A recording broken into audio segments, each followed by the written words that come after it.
Olá, meus queridos, estamos aqui de volta para mais uma reflexão bíblica. E eu vou começar a nossa reflexão com duas perguntas. O que você acha? É possível que uma igreja seja saudável? A segunda pergunta, se é possível que uma igreja seja saudável, como que isso pode acontecer? Nós vamos refletir sobre esse assunto, baseados aqui no texto da primeira carta de Paulo a Timóteo, no capítulo 1, do versículo 1 ao versículo 7. E esse texto envolve aqui o próprio apóstolo Paulo, que escreveu essa carta, envolve Timóteo, que era um jovem pastor, um evangelista, filho na fé do apóstolo Paulo, a quem o apóstolo Paulo recomenda o trabalho na igreja de Éfeso. Éfeso, que estava enfrentando problema com falsos ensinos. Nós vamos partir então do entendimento de que para ser uma igreja saudável, é necessário ter firmeza doutrinária. De certa forma, então, nós já respondemos a pergunta, é possível ser uma igreja saudável? E para isso é necessário ter firmeza doutrinária.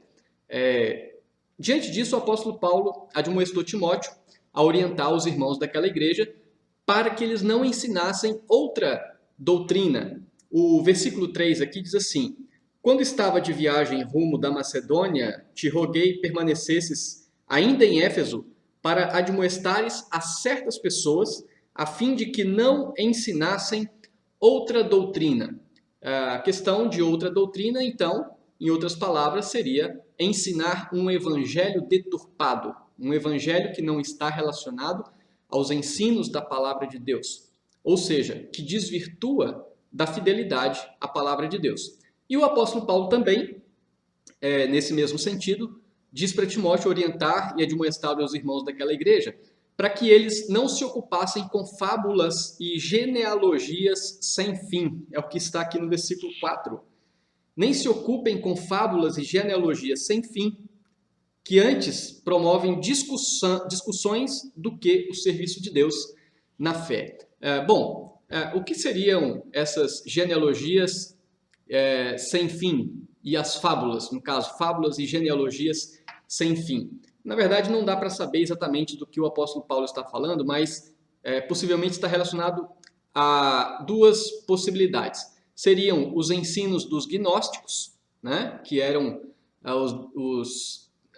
o grupo que disseminava falsos ensinos, deturpava o cristianismo na época do primeiro século, ou poderia ser também alguma coisa relacionada ao ensino dos judaizantes, os judeus que estavam ainda apegados às leis que já haviam sido cumpridas em Cristo e ainda continuavam impondo estas leis que já haviam sido cumpridas em Cristo para os cristãos da sua época. Então, possivelmente podem também estar relacionadas aos judaizantes, essa questão das fábulas e genealogias sem fim. Bom, o mais importante em relação a isso é entender que Paulo sabia que tais fábulas e genealogias sem fim eram prejudiciais à saúde da igreja por pelo menos duas razões, como ele coloca aqui. Porque essas heresias, esses falsos ensinos, esses ensinos deturpados, promoviam discussões, não levavam a lugar nenhum,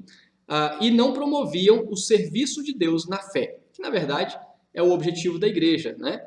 Promover o serviço de Deus na fé. Então, se a igreja não está promovendo isso e talvez está aí lutando com discussões sem fim em coisas que não levam a nada, então essa igreja, de fato, não está cumprindo o seu papel e está deixando de ser uma igreja saudável.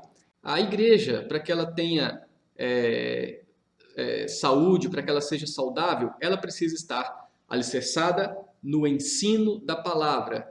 É necessário que na igreja não haja espaço para falsos ensinos, ensinos de homens que não têm nada a ver com as Escrituras. Bom, falando aqui um pouco da minha igreja, da minha denominação, a Igreja Presbiteriana do Brasil, da qual eu sou pastor. Nós adotamos os princípios da Reforma Protestante, e aqui eu falo dos princípios da Reforma Protestante, resumidamente, os pontos da Reforma, né, os alicerces da Reforma, como, por exemplo, somente a Escritura, somente a graça, somente a fé, a glória, somente a Deus. Então, a nossa igreja ela está alicerçada nesses princípios. E nós subscrevemos a Confissão de Fé de Westminster e os catecismos de Westminster, que é o nosso padrão doutrinário.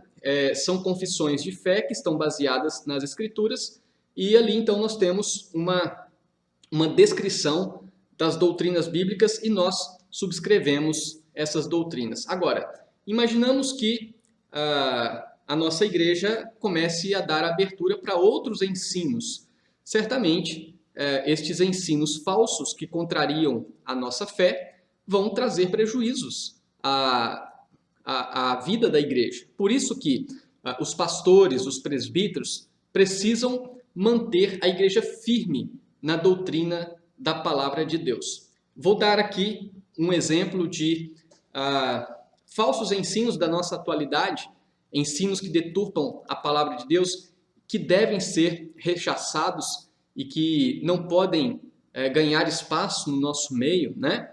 E certamente não vai dar certo, e não dá certo onde talvez membros da igreja se levantem e queiram defender tais princípios, como, por exemplo, a teologia da prosperidade, que prega que uma pessoa, por ser crente, necessariamente precisa prosperar materialmente e não pode ficar doente, coisas desse tipo. Então, nós não cremos dessa forma e é uma doutrina errada que está presente e muito divulgada, muito difundida ao nosso redor.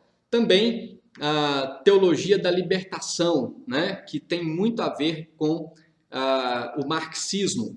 E muitas das nossas igrejas, às vezes, estão abraçando esses tipos de ensinos falsos e, logicamente, isso prejudica a saúde da sua igreja e traz discussões e não promovem o serviço de Deus na fé. Sobre a questão da teologia da prosperidade, o reverendo Augustus Nicodemos escreveu um livro intitulado Deus Quer o Seu Dinheiro.